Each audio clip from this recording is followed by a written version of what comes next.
अजित पवार बीडमध्ये एकीकडे दौरा करतायत तर तिकडे धनंजय मुंडे फॅशन शो मध्ये दिसल्याचं पाहायला मिळतंय। अजित पवारांच्या दौऱ्यामध्ये धनंजय मुंडेंनी दांडी मारलेली होती।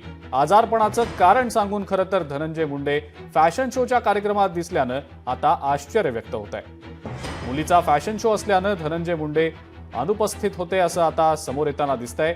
धनंजय मुंडे आणि राजश्री मुंडे यांची मुलगी वैष्णवी मुंडे हिनं गेटवे ऑफ इंडिया इथं पार पडणाऱ्या एका फॅशन शो कार्यक्रमात सहभाग घेतला होता।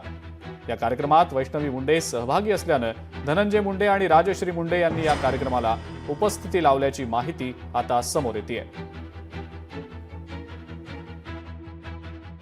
वैद्यकीय कारण देऊन ते बाहेर होते असं मी देखील आज सकाळपर्यंत ऐकलं होतं। त्यांचा ट्विट देखील बघितलं होतं, पण तो त्यांचा अंतर्गत पक्षाचा निर्णय आहे।